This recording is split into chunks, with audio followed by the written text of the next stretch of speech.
മിന്നുകെട്ട് ഭാഗം 38. രചന അവതരണം ദിവ്യരാജ്. വലിയ ഒച്ചയോടുകൂടി കാർ ആറ്റിലേക്ക് മറിഞ്ഞത് കണ്ട വഴിയാത്രക്കാർ പരിഭ്രാന്തരായി ഓടിക്കൂടി. എന്താ സംഭവിച്ചതെന്ന് മനസ്സിലാവാതെ പലരും ആറ്റിലേക്ക് എത്തി വലിഞ്ഞു നോക്കുന്നുണ്ടായിരുന്നു. കാർ ജലനിരപ്പിൽ നിന്നും ആഴത്തിലേക്ക് ഊളിയിടുന്ന കാഴ്ച എല്ലാവരും കണ്ടുനിന്നു. കൂട്ടത്തിൽ ആരൊക്കെയോ ഫയർഫോഴ്സിനെയും പോലീസിനെയും ഒക്കെ വിവരം അറിയിക്കുന്നുണ്ടായിരുന്നു. അധികം വൈകാതെ ഫയർഫോഴ്സുകാരും പോലീസുകാരും എത്തി. ഒപ്പം തന്നെ ചില മുങ്ങൽ വിദഗ്ധരും. കാർ മുങ്ങിത്താണ സ്ഥലം അവിടെ കൂടി നിന്നവരോട് ചോദിച്ചു മനസ്സിലാക്കി രക്ഷാപ്രവർത്തനങ്ങൾ ഉടൻ ആരംഭിച്ചു. ഡോർ തുറന്ന് തന്നെ രൂക്ഷമായി നോക്കിക്കൊണ്ട് കയറി വരുന്ന എബിയെ സംശയത്തോടെ നോക്കി ഇസഹാക്ക്. ടാ കോപ്പേ, നിനക്ക് എന്തിൻ്റെ കേടാടാ?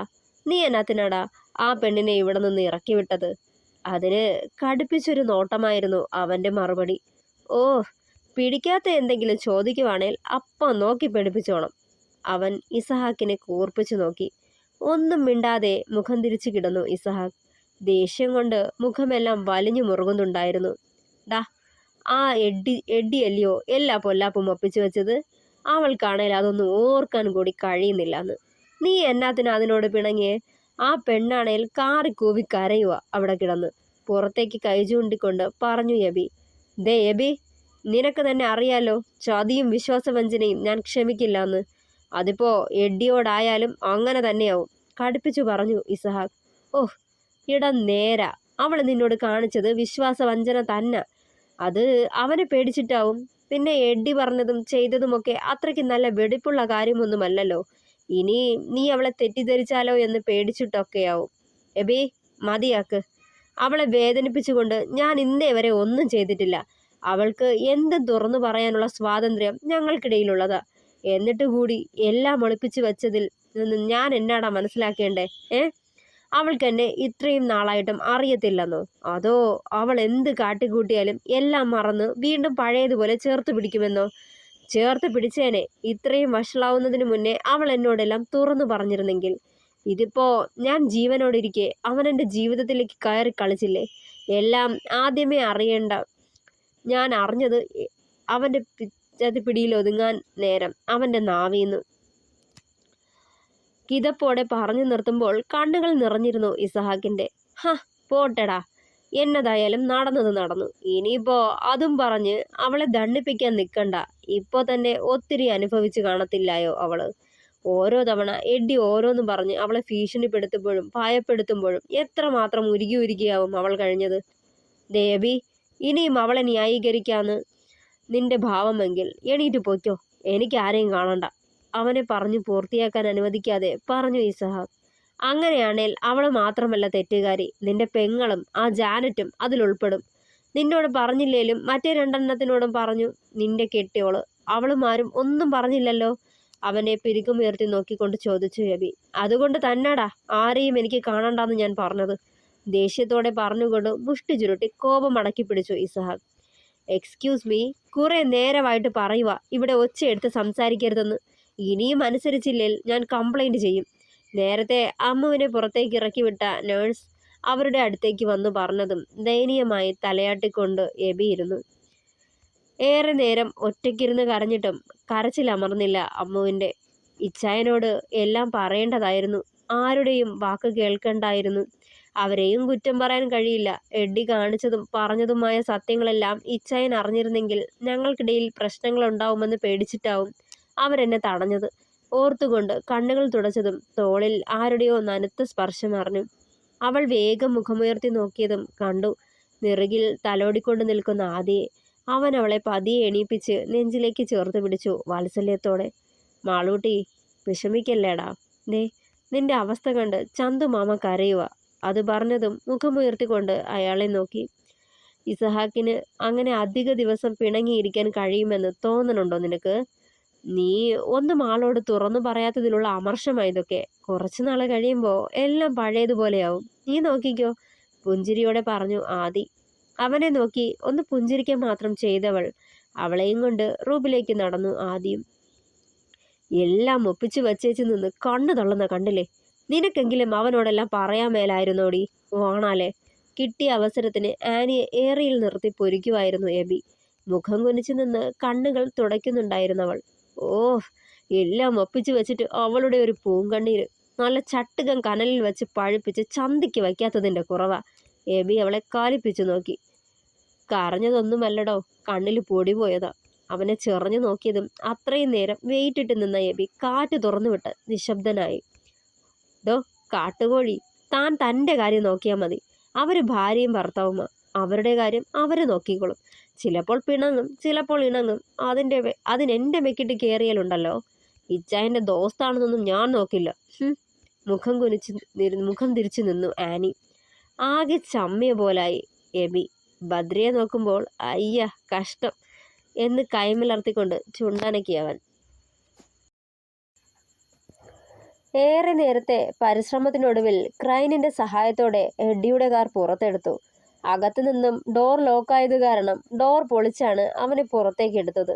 വിൻഡോയുടെ ഗ്ലാസ് ഭാഗികമായി തുറന്നിരുന്നത് കാരണം അതിലൂടെ കാറിനുള്ളിലേക്ക് വെള്ളം കയറിയിരുന്നു. എഡ്ഡിയെ പുറത്തെടുക്കുമ്പോൾ ചെറിയ ഞരക്കം മാത്രമുണ്ടായിരുന്നു.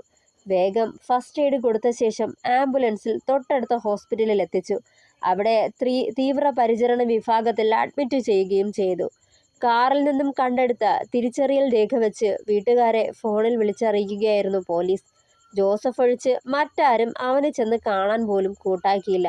അവൻ്റെ അപകട വാർത്ത ആരിലും ദുഃഖമോ വേദനയോ ഉണർത്തിയില്ല. ആരെങ്കിലും അവിടേക്ക് ചെന്നേ പറ്റൂ എന്നുള്ള കർശന നിർദ്ദേശത്തെ തുടർന്നാണ് ജോസഫ് തന്നെ അവിടേക്ക് പോയത്. കൈക്കും കാലിനുമുള്ള പൊട്ടലും ചില്ല് തറഞ്ഞ് ദേഹത്തുണ്ടായ മുറിവുകളും ഒഴിച്ച് മറ്റു പ്രശ്നങ്ങളൊന്നും ഉണ്ടായില്ല എഡ്ഡിക്ക്. അവിടുത്തെ വിവരങ്ങളൊക്കെ ജോസഫ് ബദ്രിയെ വിളിച്ച് പറഞ്ഞിരുന്നു.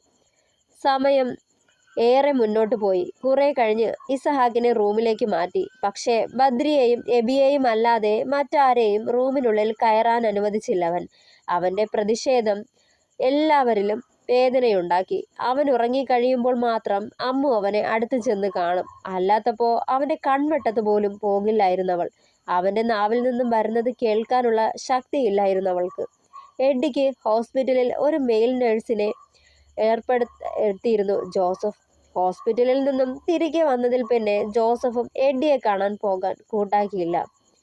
2 ആഴ്ചകൾക്ക് ശേഷം ഇസഹാക്കിനെ ഡിസ്ചാർജ് ചെയ്തു. കുരിശുമറ്റത്തേക്ക് കൊണ്ടുപോയി. എഡ്ഡിക്ക് വേണ്ടി ഒരു ഫ്ലാറ്റ് അറേഞ്ച് ചെയ്തു കൊടുത്തു. എല്ലാവരും അവനെ ഒറ്റപ്പെടുത്തി. താൻ ചെയ്ത വലിയ തെറ്റിനുള്ള ശിക്ഷയായി അവൻ സ്വയം സമാധാനിച്ച് കഴിഞ്ഞുകൂടി. ബദ്രിയും എബിയും 2 വശത്തു നിന്നും താങ്ങി ഇസഹാക്കിനെ റൂമിലേക്ക് കൊണ്ടുചെന്ന് കിടത്തി. സ്റ്റെപ്പ് കയറാൻ അവന് നല്ല ബുദ്ധിമുട്ട് തോന്നിയിരുന്നു. ബദ്രി അവൻ അടുത്തേക്ക് വന്നു. ഡാ ഇസ, ഞാനൊന്ന് പാലേക്കുന്നിലേക്ക് പോവുക. ഇവനുണ്ടാവും ഇവിടെ. പിന്നെ ഓഫീസിലെ കാര്യങ്ങളൊക്കെ ഇവൻ്റെ പപ്പ നോക്കിക്കോളും. അതോർത്ത് നീ ടെൻഷൻ ആവണ്ട. ബദ്രി അത് പറയുമ്പോൾ ഒന്ന് തലയാട്ടുക മാത്രം ചെയ്തവൻ. പിന്നെ വെറുതെ ആ പൊട്ടിപ്പെണ്ണിനോട് ഇനിയും പിണങ്ങിയിരിക്കരുതേ. 24 മണിക്കൂറും കരച്ചിലും പിഴിച്ചിലുമാ. ഇനി പേരിന് പോലും ഒരു തുള്ളി കണ്ണീരെടുക്കാൻ അതിൻ്റെ കയ്യിലുണ്ടോ ആവോ, കളിയാക്കി പറഞ്ഞു ബദ്രി. അവനെ ഒന്ന് കൂർപ്പിച്ചു നോക്കി ഇസഹാക്ക്. ഡാ, നിനക്കിറങ്ങാൻ നേരമായെങ്കിൽ പോ. വെറുതെ ഇവിടെ നിന്ന് താളം ചവിട്ടണ്ട, കലിപ്പിൽ പറഞ്ഞവൻ. ഇവൻ നന്നാവൂല. എബി ഇസഹാക്കിനെ പുച്ഛിച്ചു നോക്കി. ബദ്രി വീണ്ടും 2 പേരെയും നോക്കിക്കൊണ്ട് പുറത്തേക്ക് പോയതും ഇസഹാക്കിനുള്ള ചൂടുവെള്ളം ജഗ്ഗിലാക്കിയതുമായി അമ്മാളും അവിടേക്ക് കയറി വന്നു. അവളെ കണ്ടതേ ഇസഹാക്ക് മുഖം തിരിച്ചിരുന്നു. അത് കണ്ടതേ വല്ലാത്ത വേദന തോന്നി അവൾക്ക്. കരഞ്ഞു പോകുമെന്ന് തോന്നിയിട്ടും പിടിച്ചു നിന്നു. അതിൻ്റെ പ്രതിഫലനം എന്നോണം കണ്ണുകൾ പിടച്ചു, ചുണ്ടുകൾ വിറകൊണ്ടു. ജഗ് കൊണ്ട് മേശപ്പുറത്ത് വെച്ചിട്ട് അമ്മാള് പുറത്തേക്ക് നടക്കാൻ തുടങ്ങുന്നതിന് മുന്നേ ഇസഹാക്കിനെ ഇടം കണ്ണാലെ ഒന്ന് നോക്കി. പുറത്തേക്ക് നോക്കി ഇരുന്നതല്ലാതെ അവളെ ഒന്ന് നോക്കിയത് കൂടിയില്ല. തിരിഞ്ഞു നടക്കാൻ തുടങ്ങിയതും എടി കൊച്ചേ, നീ പോവാണോ? ഇവൻ്റെ അടുത്ത് പിന്നെ ആരാ? എനിക്കൊന്ന് വീട്ടിൽ പോണം. ആകെ മുഷിഞ്ഞിരിക്കുക. ഈ ഡ്രസ്സൊക്കെ ഒന്ന് മാറ്റണം. പിന്നെ കുറെ മുഷിഞ്ഞ വസ്ത്രങ്ങൾ ഇരിക്കുക, അതൊക്കെ അലക്കിയിടണം. ഇവനെ മാതിരി അതൊക്കെ ചെയ്തു തരാൻ എനിക്ക് കെട്ടിയോളൊന്നുമില്ലാന്നേ. ഞാൻ തന്നെ ചെയ്യണം. പറഞ്ഞു കഴിഞ്ഞ് ഇസഹാക്കിനെ ഒന്ന് ഇളിച്ചു നോക്കി എബി. ഇച്ചായന് ഇഷ്ടാവില്ല. ഞാൻ ആനയെ പറഞ്ഞു വിടാം. വിറയോടെ ഇസഹാക്കിനെ നോക്കിയതും പല്ല് ഞെരിച്ചുകൊണ്ട് എബിയെ നോക്കുന്നുണ്ടായിരുന്നവൻ. അത് കൊള്ളാം. എടി കൊച്ചേ, അവൻ ഇച്ചിരി ബാത്റൂമിലേക്ക് പോകണമെങ്കിൽ പെങ്ങളാണോ കൊണ്ടുപോവേണ്ടത്? ദേ പെണ്ണെ, അവന് നിന്നോട് ദേഷ്യമുണ്ടെന്നുള്ളത് നേരാ. എന്ന് വെച്ച് ആ ദേഷ്യത്തിൽ നീ അവൻ്റെ ഈ അവശതയിൽ കൂടെ നിന്നില്ലേ പിന്നെ എന്നാ? എബി ഇസഹാക്കിന്റെ മൈൻഡ് അത് ചോദിച്ചു. എനിക്ക് ഇച്ചായനോട് ദേഷ്യമൊന്നുമില്ല എബിച്ചായ, ഇച്ചായനല്ലേ എന്നെ വെറുപ്പ്, ഇടർച്ചയോടെ പറഞ്ഞുകൊണ്ട് കണ്ണുകൾ തുടച്ചവൾ. ദേ കൊച്ചേ, നീ ഇങ്ങനെ കരഞ്ഞു പിഴിഞ്ഞ് അലമ്പുമെങ്കിൽ ആ എഡ്ഡിയെ നോക്കാൻ മെയിൽ ഹോം നേഴ്സിനെ അറേഞ്ച് ചെയ്ത മാതിരി ഇവനും ചെയ്യാം. എന്നാ, അത് മതിയോ? അതല്ലേ നല്ലത്, അല്ലേ ജോണെ? അവനെ ഒന്ന് നോക്കിയതും എബിയെ ഇപ്പൊ കടിച്ചു തിന്നു എന്നുള്ള ഭാവത്തിൽ നിൽപ്പുണ്ടായിരുന്നു ഇസഹാക്ക്. ഇനിയും അവിടെ നിന്നാൽ ആരുടെയും സഹായം കൂടാതെ അവൻ എണീറ്റ് വന്ന് ചവിട്ടും എന്നായതും എബി പതിയെ പുറത്തേക്ക് ഇറങ്ങിപ്പോയി. അമ്മാളു അവനടുത്തേക്ക് വന്നു. ഇച്ചായ, എന്തേലും വേണമെന്ന് തോന്നുന്നുണ്ടോ? അവനെ നോക്കി ചോദിച്ചതും ഒന്നിവിടെ നിന്ന് ഇറങ്ങിപ്പോയാ മതി, വേറൊന്നും വേണ്ട എനിക്ക്, തൊഴുതുകൊണ്ട് ഒച്ചയെടുത്തവൻ. അത്രയും നേരം പിടിച്ചു വെച്ച ദുഃഖമെല്ലാം ഒരേങ്ങലടിയോടെ പുറത്തേക്ക് വന്നു. വേഗം കബോർഡ് തുറന്ന് കയ്യിൽ കിട്ടിയതുമെടുത്ത് ബാത്റൂമിലേക്ക് ഓടിക്കയറിയവൾ ഷവർ തുറന്നുവിട്ട് അതിന് ചോട്ടിൽ നിന്ന് ആർത്താർത്ത് കരയാൻ തുടങ്ങി. തുടരും. പ്രിയപ്പെട്ടവരെ, അഭിപ്രായങ്ങൾ കൂടി പറയണേ. താങ്ക്